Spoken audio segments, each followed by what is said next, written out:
Babu Abraham എഴുതിയ കമ്പിളിക്കണ്ടത്തെ കൽഭരണികൾ. ഇടുക്കി ജില്ലയിലെ കമ്പിളിക്കണ്ടത്ത് അവഗണനയുടെയും പരിഹാസത്തിൻ്റെയും കനൽ വഴികൾ താണ്ടിയ അമ്മയുടെയും മക്കളുടെയും ഇച്ഛാശക്തിയുടെ പോരാട്ടത്തിൻ്റെ അനുഭവകഥ. പൊള്ളുന്ന നൊമ്പരങ്ങളുടെയും അതിജീവനത്തിൻ്റെയും ജീവിതകഥ. ചുറ്റിലും നിന്ന് ലഭിച്ച അവജ്ഞയും അവഹേളനങ്ങളും അവഗണനകളും അവിശ്വസനീയമാം വിധം മറികടന്നതിൻ്റെ ജീവിതരേഖയാണ് ഈ പുസ്തകം.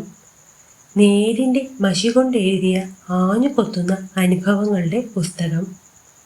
തലയ്ക്കുമീതെ വെള്ളം വന്നാൽ അതുക്കും മീതെ തോണി വയ്ക്കണമെന്ന നന്ദിക്കുന്നേൽ മേരിയമ്മയുടെ വാക്കുകൾ നെഞ്ചിലേറ്റിയ ബാബു എബ്രഹാം എന്ന മകൻ്റെ അനുഭവ കുറിപ്പുകളാണ് ഈ പുസ്തകം.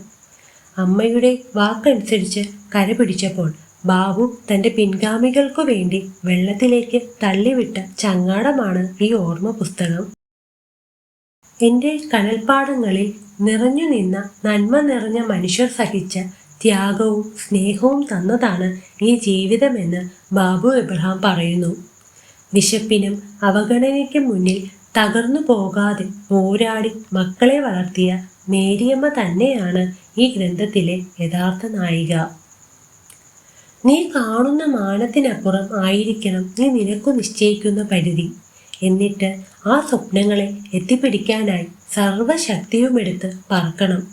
എല്ലാ മാനങ്ങളുടെയും അതിർത്തി കടന്നു പറക്കണം. നീ പറന്നുയരുമ്പോഴും ഇരുട്ടിൽ പറക്കാനറിയാതെ തപ്പിത്തടയുന്നവർക്കായി ഒരു കരുതൽ വേണം. ജോസച്ചൻ ബാബു എബ്രഹാമിന് നൽകിയ ഈ ഉപദേശം സ്വപ്നങ്ങളെ നോക്കി പറക്കാൻ നമുക്കും പ്രചോദനമാകുന്നു. തീവ്രമായി അഭിലഷിച്ച് പിന്തുടരുന്ന ലക്ഷ്യങ്ങൾ ആർക്കും നമ്മിൽ നിന്ന് എടുത്തു മാറ്റാനാവില്ല. നമ്മുടെ മരുഭൂമികളിൽ ഓരം പറ്റി മരുപ്പച്ചകളുമുണ്ട്. മണൽക്കാറ്റ് സൃഷ്ടിക്കുന്ന മായ ആ മരുപ്പച്ചകളെ കാണാതാക്കാം. അപ്പോൾ കണ്ണുകൾ അടച്ച് ഉള്ളിലേക്ക് നോക്കുമ്പോൾ എപ്പോഴെങ്കിലും ലഭിച്ച ഒരിറ്റു സ്നേഹത്തെ നാം ഓർത്താൽ മതി. മരുപ്പച്ചകൾ ലക്ഷ്യത്തിലേക്കുള്ള ആ യാത്രയ്ക്ക് ഇന്ധനമാകും.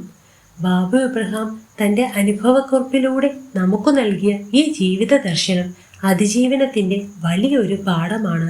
ആത്മാർത്ഥമായി കാണുന്ന സ്വപ്നങ്ങളെ തീവ്രമായി അഭിലഷിക്കുകയും ആ സ്വപ്നങ്ങൾക്കായി വിശ്രമമില്ലാതെ അധ്വാനിക്കുകയും ചെയ്താൽ നേടാനാവാത്ത ഒന്നും ഈ ജീവിതത്തിൽ ഇല്ല എന്ന് ബാബു എബ്രഹാം നമുക്ക് തൻ്റെ ജീവിത അനുഭവങ്ങളിലൂടെ കാണിച്ചു തരുന്നു. കമ്പിളിക്കണ്ടത്തെ വക്കുപൊട്ടിയ കൽഭരണിയിൽ ആരൊക്കെയോ കോരി നിറച്ച വെള്ളം പഴക്കമുള്ള മുന്തിയ ഇനം വീഞ്ഞായി മാറിയ കഥ.